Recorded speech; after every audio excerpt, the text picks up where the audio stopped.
these filters when they're actually set up.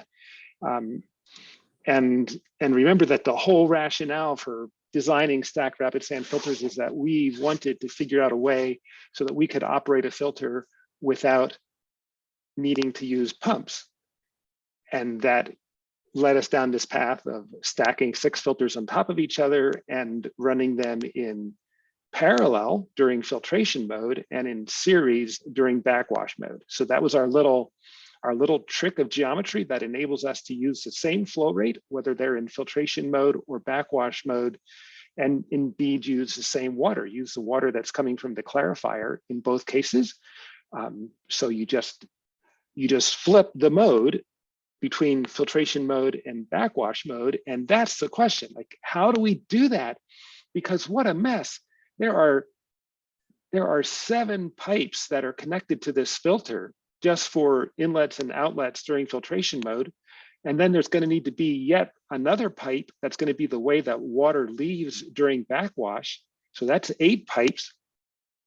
And that suggests that, oh, I said 7, and that's right. We need 7 big valves because there's one pipe that is always operating, and that's the bottom inlet to the filter, which part of the time it's providing water to the bottom layer of the filter for filtering, and part of the time it's providing all of the water to the filter to backwash it.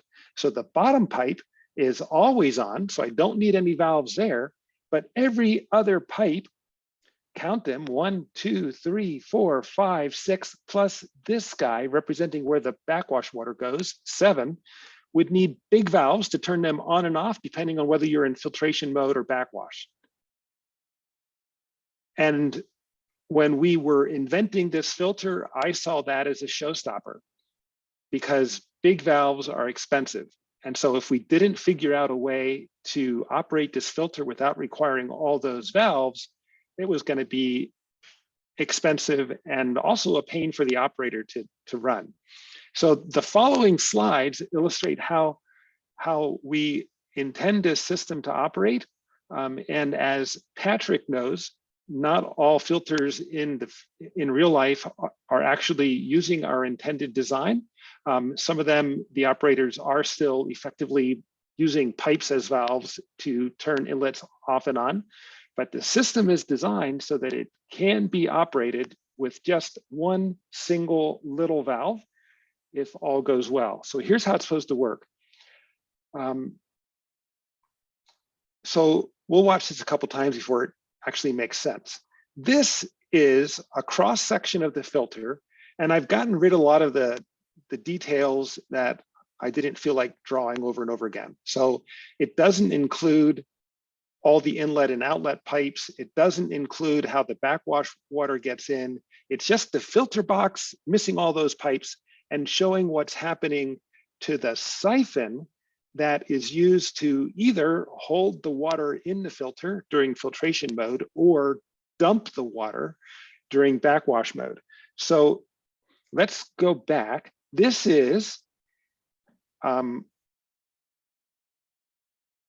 where we just ended backwash.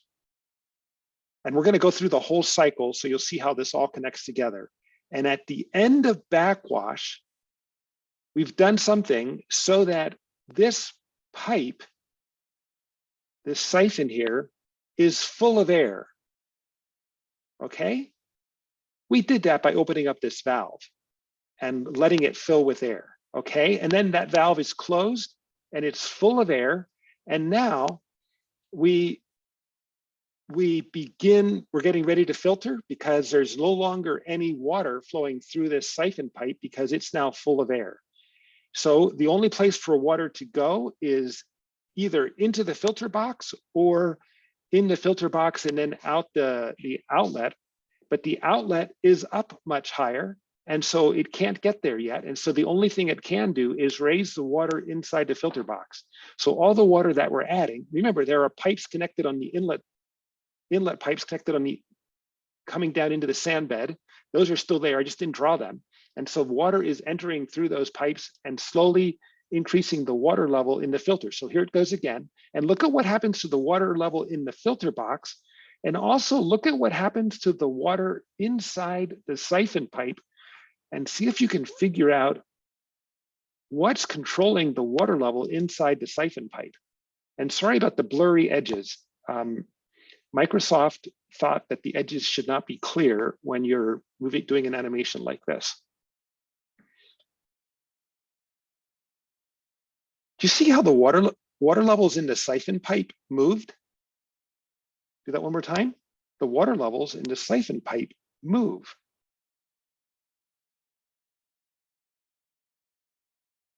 Any ideas why? Oof. Or what must be true? I'll guide you through this because there's some really wonderful physics here. Air has a density that's just about negligible compared with water. And so that means if we're tracking pressure changes, the pressure doesn't change in air. Granted, you all know the pressure does change in air, but not significantly at this scale. So that means that inside this siphon pipe, when we're in air, the pressure is the same everywhere. Got it? And then let's go from one place where we know what a pressure is and into the siphon pipe. So let's start from the top of the filter here. So top of the filter, the pressure is atmospheric. As we go down inside the filter bed, or sorry, inside the filter, inside the water, what happens to my pressure as I lower inside this water? As I go down in the tank, my pressure goes up. Thank you. It goes up. So my pressure down here somewhere is much higher. And okay, it keeps on going higher, and I can then sneak over here. When I travel horizontally, what happens to my pressure in this tank? If I travel horizontally, what happens? Now we draw a line this way, right? No changes. Whenever you're traveling normal to the gravitational vector, there's no pressure change. So that means I can travel across here, no pressure change. And then as I go back up, my pressure increases again until I get to this point. So all that means that the pressure in this air is related to the height difference between this water level and this water level. That's the added pressure in this air. Do you get that? That makes sense? I can calculate how much excess pressure is in this air based on the difference between this water level and this water level. And now I said that there's only one pressure inside that air column because its density is so low that the pressure is basically the same everywhere. So that must also be true at this end. And you can debate, I guess you can pull out a ruler and see if I drew this correctly, but here's another place where we know what the pressure is. The pressure here is atmospheric. And as we go down in this water column, it increases again by rho g. And so rho gh. And so the difference in water level between here and here must be the same as the difference in water level between here and here. Ooh, was that magic? So that's what causes that water level inside the siphon tube to slowly shift. Okay, and look, this siphon tube is now, because there's air in it, it's able to hold back the water from in the filter box from leaking out. Do you see that? This water in this filter box can't leave via this siphon tube because there's air blocking its path. It's like an airlock. That's what it would be called. It's an airlock preventing water flow. So that's, anybody want to ask a question? I see some puzzled looks, but let's continue on. We'll go through the next one, and then maybe it'll all start making sense as you see how all these cycles fit together. Okay, they go so darn fast. What just happened? Oh my goodness, let's try that again. So now we're going to begin backwash. And so now we're where we were at the end of last slide. And now a couple things happen really fast. So first of all, this operator is going to open up that valve, 15 seconds roughly, and then close it. Wasn't that exciting? You saw absolutely nothing interesting, right? All he did is open up that valve for a little while and then close it. This is what was happening. He opened up this valve. And what do you know about the pressure of this air? Is the air in this pipe, is it greater than atmospheric pressure or less than atmospheric pressure? I see one finger pointed up. It's greater than atmospheric. Remember, when we come in the water and we go down, our pressure increases. And then we can slide across here. And that means that the pressure at this point is greater than the pressure at the top. It's greater than atmospheric pressure. So the pressure everywhere in that air chamber is greater than atmospheric.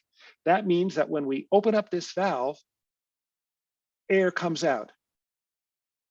And indeed, that's what happens. So let's do it again.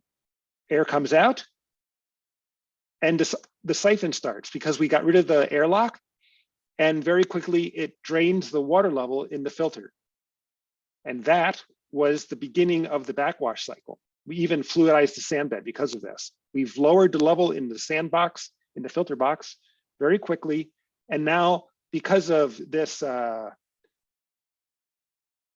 because it's open to the atmosphere here, this is atmospheric pressure, and that prevents it from draining the filter any further. The difference in water level between the filter and this box here would be the head loss in this part of the siphon tube. Okay, otherwise those two levels would be the same. So now, during backwash, this water level is going to stay constant, and we'll get rid of all the dirty water. Okay, that was begin backwash. The next one is going to be end backwash. Anybody want to guess? Anybody want to guess? What are we going to do to end backwash? We would like the water to stop flowing in that siphon pipe. How do we get water to stop flowing? Anyone? Go ahead, jump in, Robbie. I think you said it. If you want. I was just thinking to open up the airlock again, and then the water should get to where the state is down there. So I guess it'll even out. So there's more air inside. Exactly. If we open up the valve now, oh, we have to go through one more step. Thinking about this, what is the pressure in this siphon pipe now? Dun, dun, dun, dun. We have to go back to what we know. What we know is we know that the air pressure here, that this is air pressure right here, or it's atmospheric pressure right here. And so now, as we go down into the filter box, our pressure increases, but as we go up in this siphon pipe, our pressure decreases. So it's way below atmospheric pressure in this siphon pipe, which means that when we open up this valve, air will go in rather than water coming out, because it's under a partial vacuum.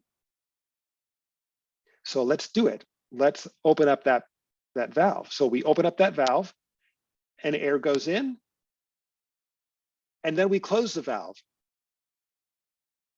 We caught our air. We caught our airlock. That's going to now prevent water from escaping from the filter when we're in filtration mode. Okay. Anybody want to ask a question about these cycles now? Completely confusing. Monroe made it up. It can't possibly be true.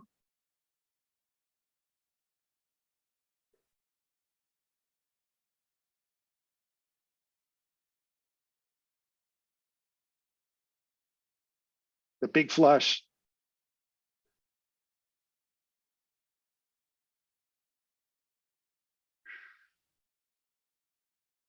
Okay, no questions. By the way, this is where the myth began that if you animate something in PowerPoint, then it must be true. I'll let you see, I'll let you decide how far you believe that. Just for fun, I was curious, did someone else previously invent this idea and patent it, and so we couldn't use it? Which, by the way, doesn't that kind of upset you? That you could come up with an idea, you think it is original, and then someone else basically read the physics before you got there, and so it's theirs and you can't have it? Anyway, I'll let you ponder that. Happily, the person who invented this invented it a long time ago, and so it's well in the public domain. And it's kind of funny. It was really the big flush inside a toilet.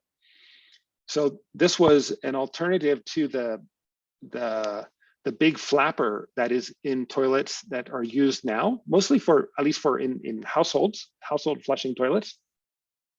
So to eliminate that big flapper, they were going to use this little air valve with this same idea. So I guess number 9 is that little air valve, and you were going to reach into the toilet tank and turn that little air valve and let the air out of this air trap, and that was going to start the siphon to do the big flush.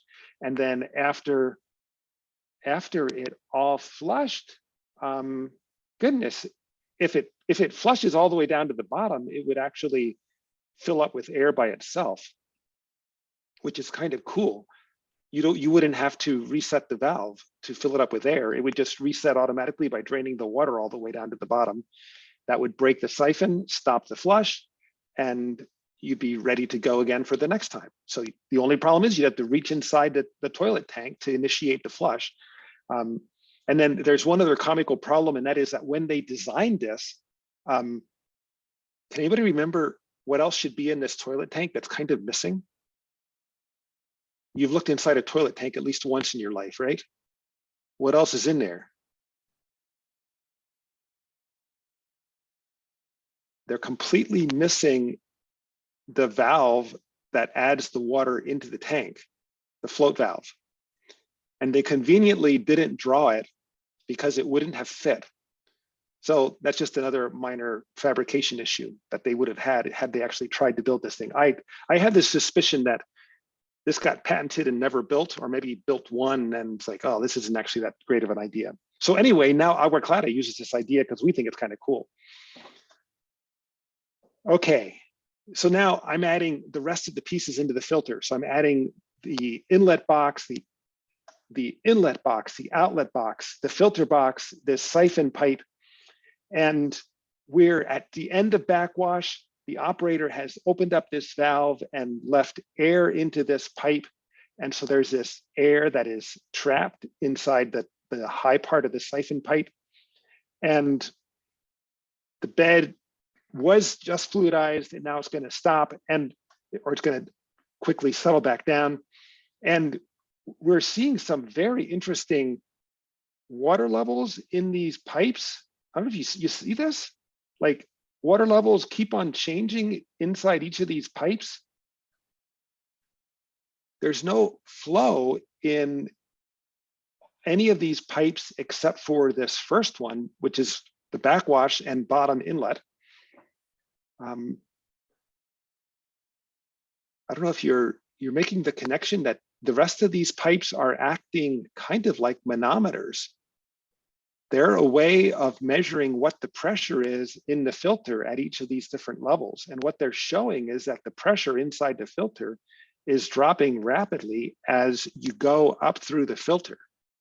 So if we followed this more carefully, here's bottom inlet, next inlet, or next manometer, coming up the next manometer, coming up the next manometer, the next manometer, the next manometer, and the top manometer.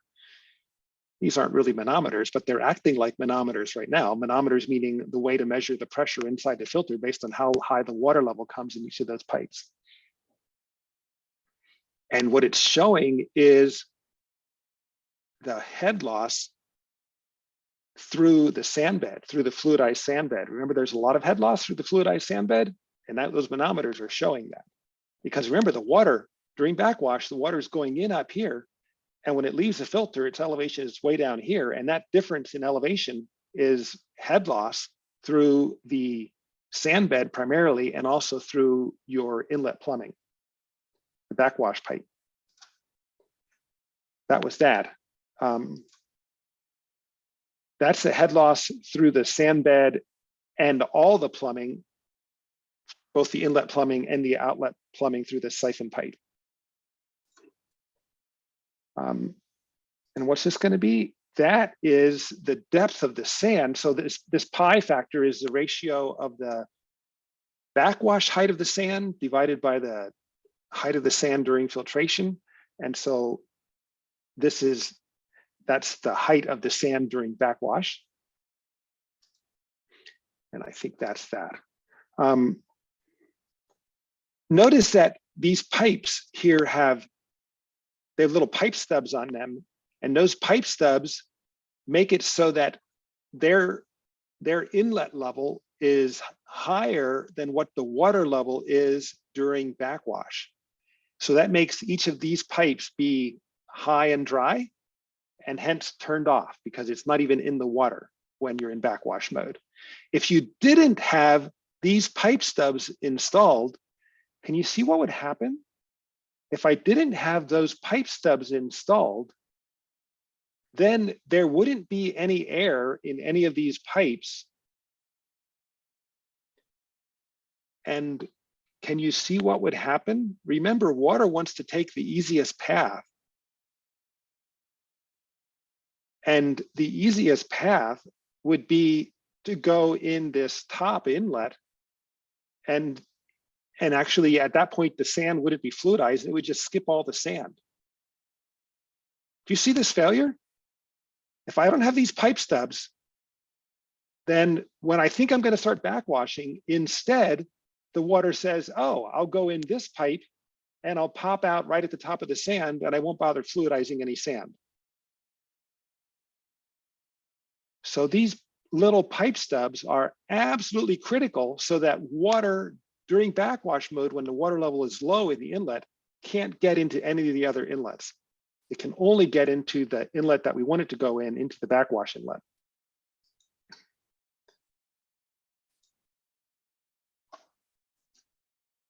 Okay, so now we're going to go down this little side path of what's setting this change in height between these two pipes. What's that change in height from?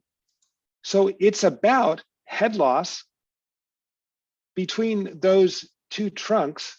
And if we assume that the expansion ratio is 1.3, so that the height of the expanded bed divided by the height of the bed before it's expanded, the sand before it's expanded, is 1.3. Let's find the depth of sand. Let's begin by finding the depth of settled sand in 20 centimeters of expanded bed. Why am I doing this? Because I know that the head loss through the filter is, because of that funky relationship, is equal to 0.99, basically 1 times the height of the settled sand. So if I run water through 1 meter of settled sand and just put enough water through that so that it begins to fluidize, my head loss is going to be 1 meter. So I'm going to use that relationship to figure out what's the head loss between two layers of sand, between two pipes, like between these two pipes, or between two that are adjacent, I guess. And between two that are adjacent, there's 20 centimeters of height between them, but there's not 20 centimeters of settled sand when the sand is fluidized. There's 20 centimeters of fluidized sand. And so the actual amount of sand is less. So let's figure out how much equivalent settled sand would be in there. So we have this relationship between the height of the filter sand during backwash and when you're in filtration mode. So we can solve for the height of filter sand, given that we know the height of the filter sand that's being backwashed between two layers is 20 centimeters. So HFI sand, that's the settled depth of sand. This height of filter sand that's in backwash mode and is fluidized is actually 20 centimeters. And the result is that there's 15 centimeters equivalent of settled sand in between two pipes when it's fluidized in backwash mode. So this is the head loss per 20 centimeters of expanded bed. So going back to this slide, the distance between this water level and this water level, distance between two adjacent manometers should be roughly 15 centimeters if the filter is expanded. I want to take a pause there and let someone ask a question, because I think that was a little bit confusing. And someone's got to be a little bit confused and be interested in asking a question.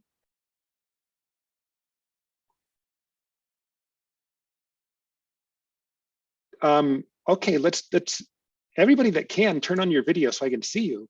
And I want to see, like, which way are your thumbs? Are your thumbs like you understood it, or you're going sideways because you're not quite clear, or you're going down because I'm completely confused? So where are you on why is the height, the difference in water height between these two pipes, why is it about 15 centimeters? That's the question. If you had to answer that, where's your level of confidence?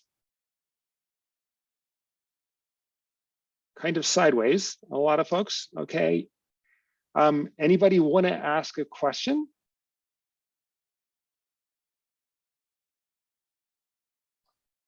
Let me go back one step. If the sand bed was, if we were just running enough water down through this backwash pipe, so the sand bed was fluidized, but not yet significantly expanded. So we're just barely expanding it. It's fluidized.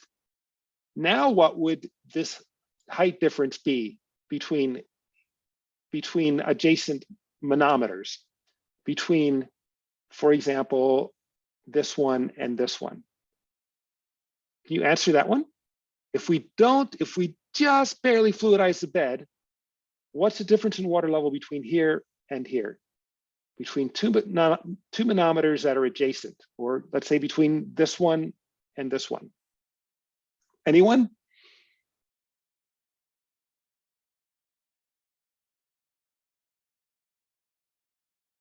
Somebody be brave.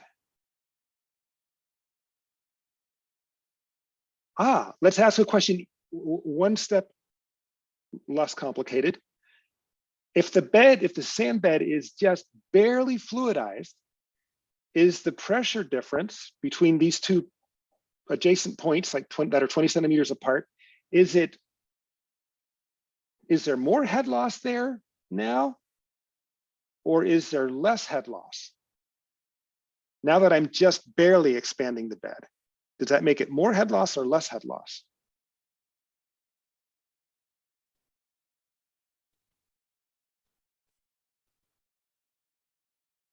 Oh, this is hard, isn't it? Because I don't see any eyes that are like, oh, I got it. I'm going to make a poll. You're going to make a what? A poll for more or less. We'll do the poll. Okay. So the question is, when I'm fluidized a lot, like 30% expansion, so 1.3 is my factor. So to be clear in the poll, when we first expand the bed by the normal amount, 30%, and we measure the head loss between two adjacent inlet outlets, and we get 15 centimeters. Now, we reduce the amount of water going through the filter in backwash mode so that it's just barely fluidized. Does the head loss between adjacent inlet outlets, is it more than 15 centimeters or less than 15 centimeters?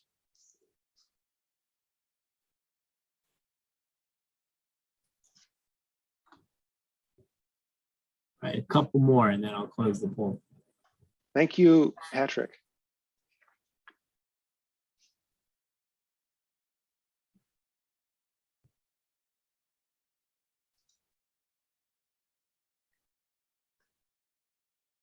All right. So we have a good, almost exact split. Isn't science great? Okay, I should have made a unsure as the third option. So I think there would have been a lot of onshores. Okay, let's step back one step further. How much head loss is there through a sand bed if we're pushing just enough water up through the sand bed that it begins to fluidize? And let's say the sand bed is 1 meter deep. How much head loss is there through that sand bed?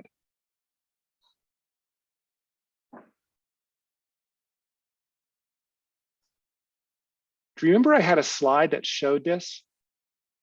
Yeah, Katie's got it. Go for it, Katie. Oh, I just remember that you had a slide. I don't remember what was on the slide. Wait, but there was something on the slide that moved. It was an animation. What did I?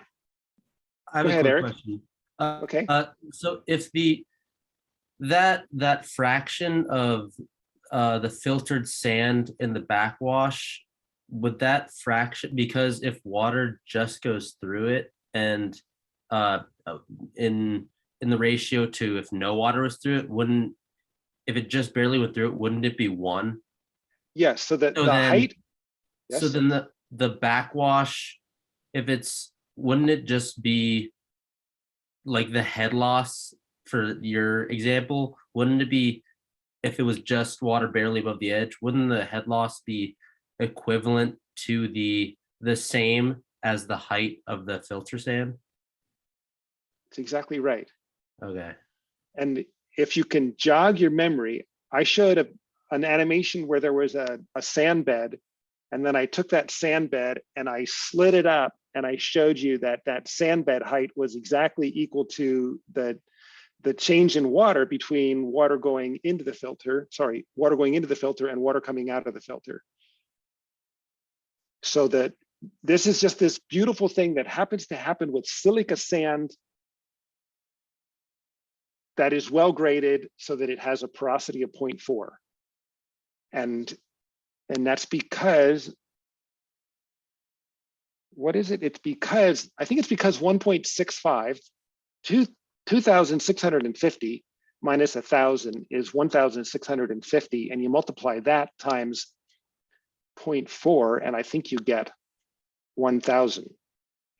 Or another way to think about this is the density of the fluidized sand bed when it's just barely fluidized and hasn't expanded at all is exactly 2,000 kilograms per meter cubed. That's what I should have said earlier, but maybe wasn't clear. That's why this magic works. The density of a just barely fluidized silica sand bed is 2,000 kilograms per meter cubed. It's exactly double that of water. And that's why there's exactly a head loss equal to the height of that bed. Okay, so the head loss through 20 centimeters of our filter would have been 20 centimeters if the sand bed was barely fluidized.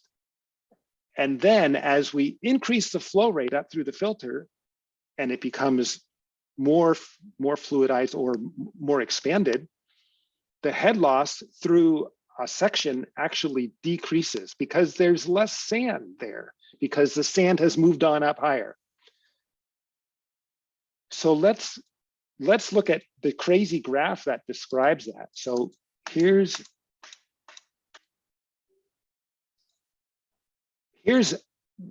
I showed a graph like this, whatever, a week ago, except it looked different. So in this case, what I've changed is that instead of being the total head loss through the sand, which is what I did the last time, this time I'm saying I'm measuring between two fixed locations in the sand bed, and I want to know what the head loss is over that fixed length. And so it starts out the same because initially the bed isn't fluidized. And so we get the same linear relationship where the head loss through that chunk of sand keeps on increasing linearly according to the Kármán-Kozsány equation or the Ergun equation. And then when we get to 1, which means that the head loss is equal to the height that I'm interested in, when I get to 1, that's just enough to fluidize it. I didn't specify on this slide, but I should have. I'm talking about silica sand, okay? So that's at 1, it's just enough to fluidize it. And then as we keep increasing the velocity up through the sand expands more and more, and there's less and less sand in between my 2 measuring points. And so that the head loss drops again. So this is kind of a strange relationship. And to be full disclosure, I actually don't have any clear insight about what the shape of this second line is. It's probably not a line. It's got to have some curvature in it, but I don't know how it curves. So the first part of the line, I'm confident in that because that's the Kármán-Kozsány equation. It says it's linear. The second part, I'm not sure what's happening. This is, and it's got to be a function of the size distribution of the sand, because this is showing sand slowly becoming more and more dilute. And when we get down to 0 head loss, that's because we washed all the sand out. And all the sand is gone from your filter, and the plant operators are yelling at you and they're asking you why you did this.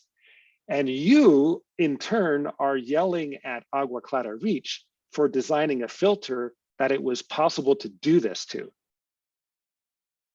Oh, did you see that line of excuses that we just threw out there?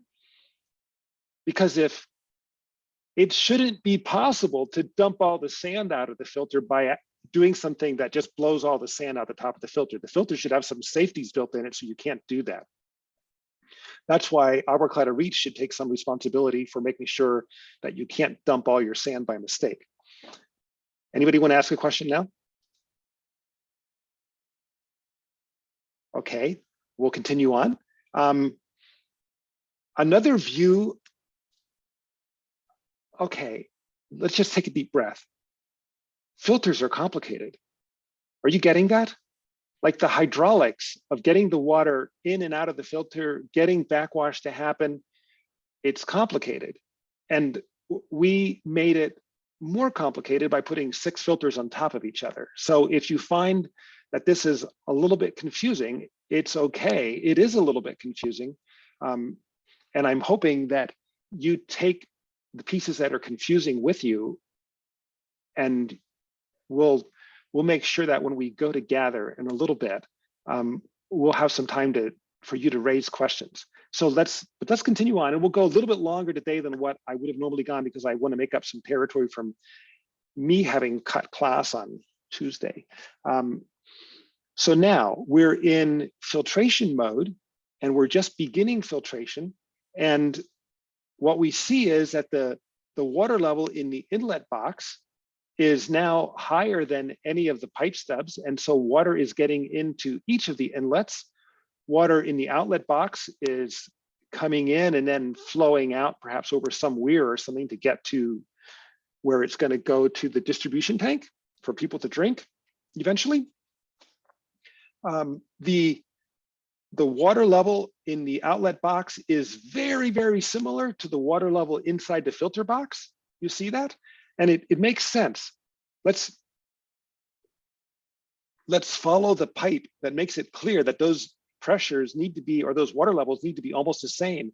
If we go in the top inlet, that's this one right here, go in the top inlet, and we find out that we're just at the very surface of the sand bed. And there might be, well, there's no water really flowing into this top, because all the water is flowing down through the sand to go out this outlet. And so that means that this water in the filter is a measure of the pressure at the end of this inlet pipe. And so if these two water levels are different, the only reason they can be different is because there's a little bit of head loss in this inlet pipe, or perhaps more accurately, in the orifices that are in the branches that are letting the water out into the filter bed. So this little difference is because of the head loss through those orifices that are letting the water into the sand bed. What else do we see here? We see the same relationship that I talked about like 15 minutes ago, that the difference between the water surface in the filter bed and the water surface in the siphon, that H is the same at both ends of the siphon. See that? Here's H equals rho air over rho G, and same H at the bottom here, that H is rho air over rho G. Sorry, the pressure of air divided by rho G. I didn't mean to say rho air, I meant to say pressure of air divided by rho G. And the pressure of air, I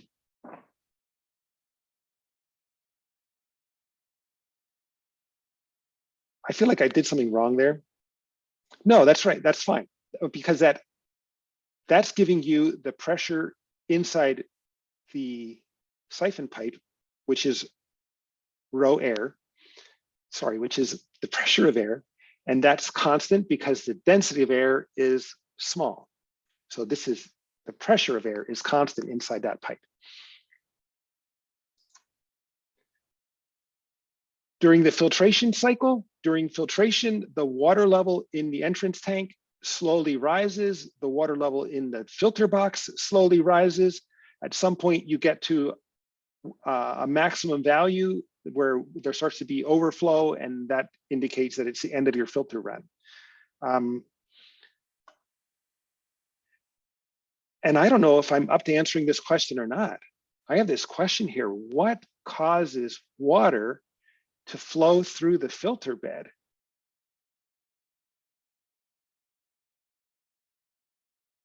Like, when you look at this, does it seem to you like maybe more of the water ought to flow in the bottom layer of the filter than in the top layer of the filter? Or like, does it seem like they should be different?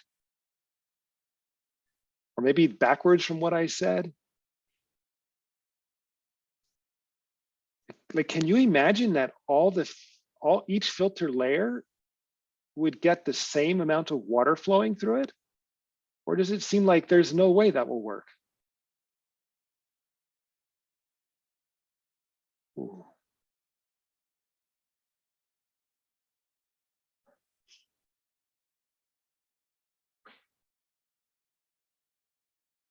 Take any filter layer and follow the path of water going in and water coming back out.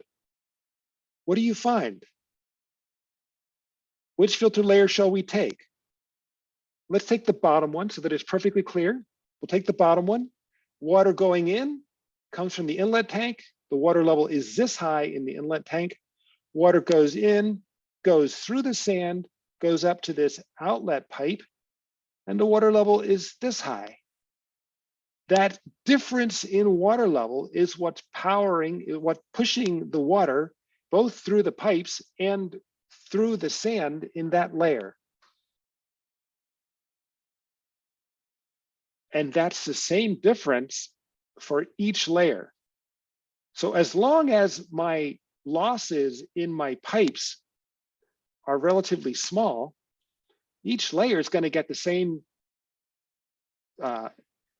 pressure difference pushing water through it. Do you buy that? Even though these layers are at different heights, they each have the same potential energy difference that's pushing water through it. I might need to come back to this because I really should have drawn some more stuff on the board, but I didn't. So it's powered by differences in piezometric head, and I'm realizing I didn't define piezometric head nicely for you. Piezometric head difference is the same as the difference in water level between those two tanks. So maybe you believe that.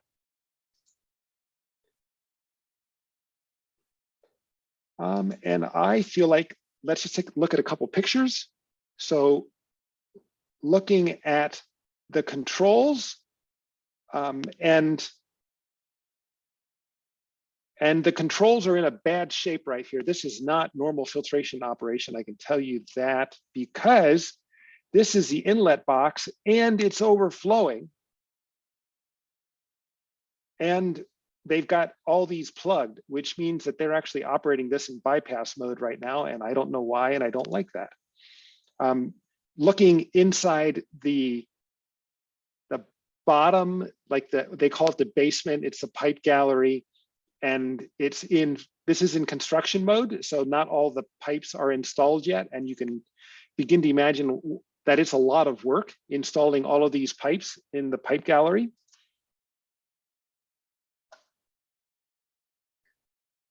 I think I will end today with this, which is one more piece on thinking about the design. And so I've taken a chunk of a filter and I'm showing the sand and then inlet pipes and outlet pipes. So inlet pipes, inlet, outlet, inlet, outlet, inlet, and showing the water flowing through each of those layers. And then I want you to imagine, wait, what is the water doing between two layers? And so I've zoomed in on 4 of those pipes, and I've drawn, just without doing any math, I've just drawn conceptually what the streamlines must be doing. So the streamlines are coming out, and they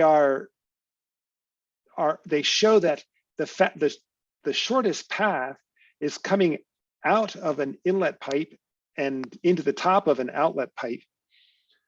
That's the shortest path. And the longer path is to go through sand that's further away. And what that means is that the further we space these pipes apart horizontally, the worse it gets.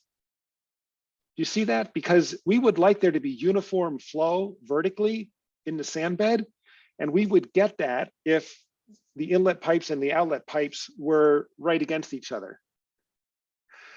But if we did that, we can't backwash the sand, right? We need to be able to have a way for water to go up through this whole thing and fluidize the sand bed. So we can't have the pipes right next to each other. So we separate them, but not by a whole lot. And we make sure that the separation distance is still small compared with the height of the layer, so that it at least distributes reasonably well. And we have not done any research on that. This was just like back of the envelope, draw a picture and say, this ought to be reasonable. We know what factor is important, but we've never done any calculations on that.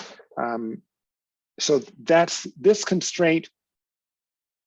Horizontal spacing between inlet pipes or outlet pipes must be small compared with the layer depth. And another constraint, all the inlet and outlets must be high and dry during backwash so that they get shut off.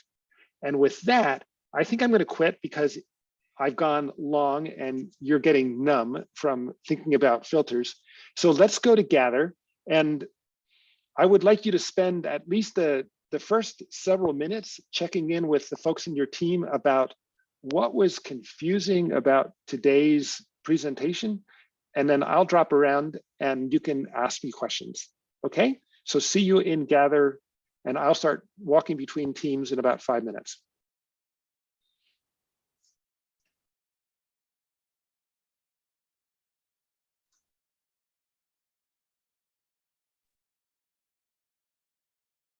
Hey, Monroe, real quick. At the end, or when we're waiting between questions, I want to quickly go over, we need to make some percentage adjustments